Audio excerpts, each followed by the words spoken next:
আসসালামু আলাইকুম রহমতুল্লাহি ওয়া বারাকাতুহু। ইন্নাল হামদালিল্লাহি ওয়াহদাহু ওয়াসসালামু ইবাদিহিল্লাযিনা ইসতাফা আম্মা বাদ। কাছে এবং দূরে যে যেখান থেকে আমার কথাগুলো শুনছেন বা শুনবেন সকলকে জানাচ্ছি আন্তরিক শুভেচ্ছা ও অভিনন্দন। আমি হাবিব আছি আপনার সাথে। আজ আমরা আলোচনা করব ইসলামী ফাউন্ডেশনের শিক্ষকদের বেতন বাড়ানো হয়েছে কিনা সে বিষয়ে মূলত আমরা আলোচনা করব ইনশাআল্লাহ। কেননা অনেকেই বলেন যে প্রিয় ভাই আমাদের শিক্ষকদের ইসলামী ফাউন্ডেশনের যারা গণশিক্ষা আছে এবং কোরআন শিক্ষায় যারা দায়িত্বশীল আছে তাদের বেতনগুলো বৃদ্ধি পেয়েছে কিনা সে বিষয়ে মূলত জানতে চেয়েছেন। তাদের উদ্দেশ্য আজকে আমাদের কথা বলা। আসুন আমরা এটা শুরু করি।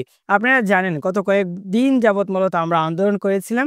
এই আন্দোলনের মাধ্যমে আলহামদুলিল্লাহ ইসলামী ফাউন্ডেশনের ৮ম আমাদের প্রকল্প পাস হয়েছে আলহামদুলিল্লাহ। তার পাশাপাশি আমরা এটাও বলতে পারি যে আলহামদুলিল্লাহ এটাও আমরা বলতে পারি যে ইসলামী ফাউন্ডেশনের যে আমাদের বেতন বৃদ্ধির কথা ছিল সেটা আমরা দাবি করেছিলাম ১০,০০০ এবং ১৫,০০০ টাকা পর্যন্ত দাবি করা হয়েছে। তবে আমরা এতটুকু বলতে পারি যে ইসলামী ফাউন্ডেশনে এই বছর আমাদের ৫,০০০ যেটা আমাদের হাদিয়া ছিল এটাকে বৃদ্ধি করে আপনার ৬,০০০ করা হয়েছে। আর পাশাপাশি এটাও আমরা বলি যে সামনের বছর আরও ৫০০ টাকা বৃদ্ধি করা হবে এবং এরপরের বছর আরও ৫০০ টাকা বৃদ্ধি করা হবে, এরপরের বছর ৫০০ টাকা বৃদ্ধি করা হবে। তার মানে হচ্ছে আপনার ৭,৫০০ টাকা পর্যন্ত আপনার বৃদ্ধি করা হয়েছে। এটা ছিল ইসলামী ফাউন্ডেশনের শিক্ষকদের যে বেতন বৃদ্ধির কথা। তার মানে হচ্ছে কি, সারাংশ কথা কি এটা হয়ে দাঁড়ায়, সেটা হচ্ছে কি যে ইসলামী ফাউন্ডেশনের শিক্ষকদের বেতন এই বছর আগে ছিল আমাদের ৫,০০০ টাকা, তার মানে এখন হয়ে দাঁড়িয়েছে ৬,০০০ টাকা এবং ৬,৫০০ টাকা, ৭,০০০ টাকা, ৭,৫০০ টাকা, টোটাল ৭,৫০০ টাকার মাধ্যমে ইসলামী ফাউন্ডেশনের শিক্ষকদের বেতনগুলো শেষ হতে যাচ্ছেন। তো সবাই ভালো থাকবেন, সুস্থ থাকবেন, ইসলামী ফাউন্ডেশনের পাশে থাকবেন এবং শিক্ষকরা যেভাবে পরিশ্রম করে দাঁড়িয়েছেন ইসলামী ফাউন্ডেশনের সাথে, ইনশাআল্লাহ ইসলামী ফাউন্ডেশন একদিন আমাদেরকে অনেক দূরে নিয়ে যাবে সেই প্রত্যাশা কামনা করি এবং আল্লাহ সুবহানাহু ওয়া তাআলার শ্রেষ্ঠ কিতাব আল কোরআনুল কারীম এবং রাসূলুল্লাহ সাল্লাল্লাহু আলাইহি ওয়াসাল্লামের হাদিস যে মানুষগুলো শিক্ষা দিয়েছেন তারা দুনিয়া এবং আখিরাতের সম্মানিত ব্যক্তি।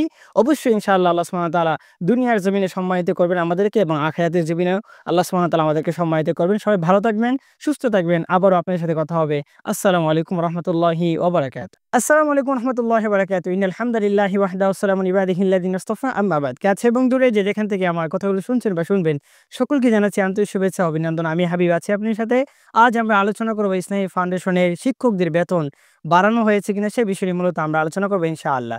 কেননা অনেকেই বলেন যে প্রিয় ভাই আমাদের শিক্ষকদের ইসলামী ফাউন্ডেশনের যারা গণশিক্ষা আছে এবং কোরআন শিক্ষায় যারা দায়িত্বশীল আছে তাদের বেতনগুলো বৃদ্ধি পেয়েছে কিনা সে বিষয়ে মূলত জানতে চেয়েছেন। তাদের উদ্দেশ্য আজকে আমাদের কথা বলা। আসুন আমরা এটা শুরু করি।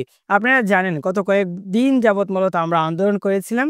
এই আন্দোলনের মাধ্যমে আলহামদুলিল্লাহ ইসলামী ফাউন্ডেশনের ৮ম আমাদের প্রকল্প পাস হয়েছে আলহামদুলিল্লাহ। তার পাশাপাশি আমরা এটাও বলতে পারি যে আলহামদুলিল্লাহ এটাও আমরা বলতে পারি যে ইসলামী ফাউন্ডেশনের যে আমাদের বেতন বৃদ্ধির কথা ছিল সেটা আমরা দাবি করেছিলাম ১০,০০০ এবং ১৫,০০০ টাকা পর্যন্ত দাবি করা হয়েছে। তবে আমরা এতটুকু বলতে পারি যে ইসলামী ফাউন্ডেশনে এই বছর আমাদের ৫,০০০ যেটা আমাদের হাদিয়া ছিল এটাকে বৃদ্ধি করে আপনার ৬,০০০ করা হয়েছে। আর পাশাপাশি এটাও আমরা বলি যে সামনের বছর আরও ৫০০ টাকা বৃদ্ধি করা হবে এবং এরপরের বছর আরও ৫০০ টাকা বৃদ্ধি করা হবে, এরপরের বছর ৫০০ টাকা বৃদ্ধি করা হবে। তার মানে হচ্ছে আপনার ৭,৫০০ টাকা পর্যন্ত আপনার বৃদ্ধি করা হয়েছে। এটা ছিল ইসলামী ফাউন্ডেশনের শিক্ষকদের যে বেতন বৃদ্ধির কথা। তার মানে হচ্ছে কি, সারাংশ কথা কি এটা হয়ে দাঁড়ায়, সেটা হচ্ছে কি যে ইসলামী ফাউন্ডেশনের শিক্ষকদের বেতন এই বছর আগে ছিল আমাদের ৫,০০০ টাকা, তার মানে এখন হয়ে দাঁড়িয়েছে ৬,০০০ টাকা এবং ৬,৫০০ টাকা, ৭,০০০ টাকা, ৭,৫০০ টাকা, টোটাল ৭,৫০০ টাকার মাধ্যমে ইসলামী ফাউন্ডেশনের শিক্ষকদের বেতনগুলো শেষ হতে যাচ্ছেন। তো সবাই ভালো থাকবেন, সুস্থ থাকবেন, ইসলামী ফাউন্ডেশনের পাশে থাকবেন এবং শিক্ষকরা যেভাবে পরিশ্রম করে দাঁড়িয়েছেন ইসলামী ফাউন্ডেশনের সাথে, ইনশাআল্লাহ ইসলামী ফাউন্ডেশন একদিন আমাদেরকে অনেক দূরে নিয়ে যাবে সেই প্রত্যাশা কামনা করি এবং আল্লাহ সুবহানাহু ওয়া তাআলার শ্রেষ্ঠ কিতাব আল কোরআনুল কারীম এবং রাসূলুল্লাহ সাল্লাল্লাহু আলাইহি ওয়াসাল্লামের হাদিস যে মানুষগুলো শিক্ষা দিয়েছেন তারা দুনিয়া এবং আখিরাতের সম্মানিত ব্যক্তি। অবশ্যই ইনশাআল্লাহ আল্লাহ সুবহানাহু ওয়া তাআলা দুনিয়ার জমিনে সম্মানিত করবেন আমাদেরকে এবং আখিরাতের জীবনেও আল্লাহ সুবহানাহু ওয়া তাআলা আমাদেরকে সম্মানিত করবেন। সবাই ভালো থাকবেন, সুস্থ থাকবেন। আবারও আপনার সাথে কথা হবে। আসসালামু আলাইকুম রহমতুল্লাহি ওয়া বারাকাতুহু।